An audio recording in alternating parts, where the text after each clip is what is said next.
Kenapa kamu mengatakan dia itu hizbi ahlul bidah? Dia berarti Ustadz Fulan. Karena menurut saya sudah menjadi ahlul bidah, padahal ahlu sunnah. Cuma beda kubu. Ya.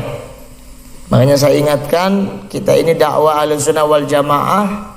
Jangan sampai kita ini meneriakkan anti hizbiyah, tapi praktek amaliyah kita seperti seorang hizbi. Kita memperingatkan umat dari bahaya al-ikhwan al-muslimun, memperingatkan umat dari pemikirannya Hasan al-Banna, tapi praktek dalam manhaj seperti Hasan al-Banna. Apa praktek Hasan al-Banna dalam manhajnya? Kata Hasan al-Banna di dalam kitab Rasailnya, dia mengatakan, wa man lam yu'min bihadzal manhaj falaysa lahu hadzun fil Islam. Siapa yang tidak mengikuti manhaj ini, manhaj ikhwanul muslimin, dia tidak memiliki bagian sama sekali dari Islam. Kemudian di tempat yang lain dia mengatakan, wa man laisa ma'ana fa huwa alaina. Siapa yang tidak bersama kami maka berarti lawan, musuh bagi kami. Atau kalau bahasa kita agak disederhanakan di negeri ini oleh sebagian dai, siapa yang tidak bersama kita maka bukan ahlu sunnah. Atau agak ditipiskan dikit, disederhanakan, atau minimal dipertanyakan ke ahlu sunnahannya. Oh, berarti syarat ahlu sunnah itu apa menurut dia?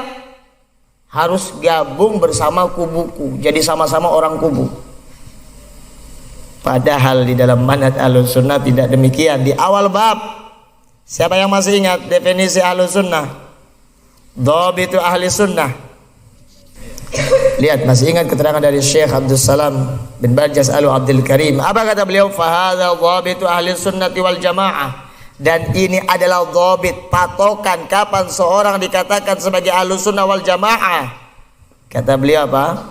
Mutamassikuna bi sunnati Rasulillah sallallahu alaihi wasallam wa sunnati khulafaihir rasyidin aduna ala dzalika bin nawajid. Ini enggak ada syaratnya harus gabung sama kubu tertentu.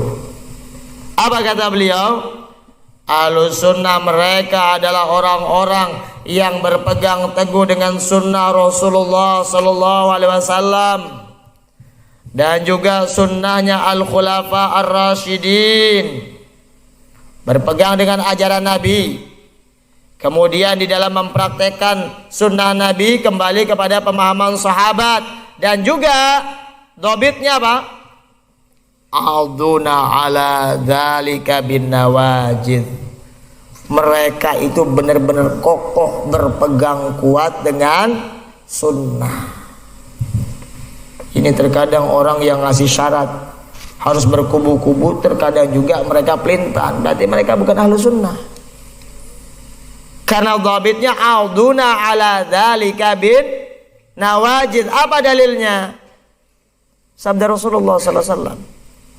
Kata Rasulullah sallallahu alaihi wasallam, alaikum bisunnati wa sunnatil khulafa'ir rasyidin al mahdiyyin tamassaku biha wa 'addu 'alaiha bin nawajid. Syarat atau dhabitnya ini diambil dari hadis tersebut. Ketika beliau menerangkan tentang siapa ahlus sunnah, mereka adalah orang-orang yang berpegang dengan sunnah. Alaikum bi sunnati. Ini yang pertama. Kemudian yang kedua, wa sunnatil khulafa'ir rasyidin. Kemudian syarat yang ketiga kata Syekh di sini, yang alduna ala dzalika bin nawajid, diambil dari sabda Nabi sallallahu alaihi wasallam, tamassaku biha wa 'addu 'alaiha bin nawajid. Pegang kuat dan gigitlah sunnah itu dengan gigi geraham. Ada gak syarat sama ustaz tertentu? Coba datangkan keterangan dari ulama.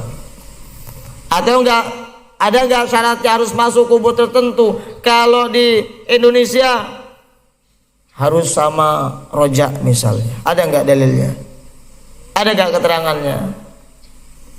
Atau harus sama kubu Laskar Jihad, ada enggak keterangannya? Enggak ada.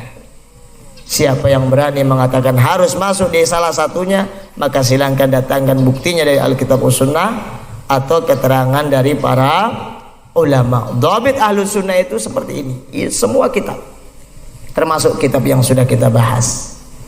Ya, makanya jangan kita ini masuk ke dalam hizbiyah. Ingat, saya selalu mengingatkan, jangan kita ini di dalam meniti manhajus salaf terjatuh ke dalam perkara hizbiyah. Secara akidah kayaknya Ahlus Sunnah, tapi praktek manhaj hizbi.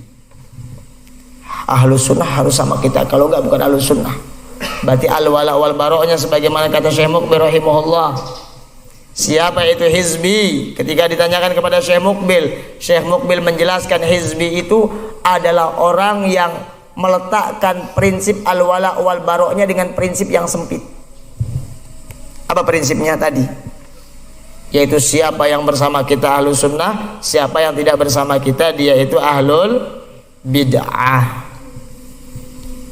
Tapi Ustadz kan walaupun mereka hizbi, buat kelompok-kelompok, tapi nggak ada amalan bid'ah yang mereka lakukan. Justru hizbiyah itu termasuk bid'ah. Bahkan Asy-Syaikh Rabi yang sering dijadikan tameng untuk kehizbiyahan oleh sebagian orang, beliau sendiri pernah mengatakan al-hizbiyatu syarrum minal bid'ah. Membuat hizbiyah itu lebih jelek, lebih berbahaya daripada bid'ah sekalipun. Berarti seorang hizbi dia itu lebih berbahaya dari seorang mubtadi' sekalipun. Maka hati-hati. Ya, jangan lihat Ustadz kalau sama-sama sunnahnya, sama-sama lihat bagaimana prinsip al-wala wal bara' dia. Karena salah menerapkan prinsip al-wala wal bara' bisa mengeluarkan dia dari Ahlus Sunnah. Al-wala wal bara' ini bab usul atau bukan dalam Islam? Usul. Dan Ahlus Sunnah, seseorang itu bisa dikeluarkan dari Ahlus Sunnah kalau yang diselisihi adalah prinsip usul, prinsip pokok.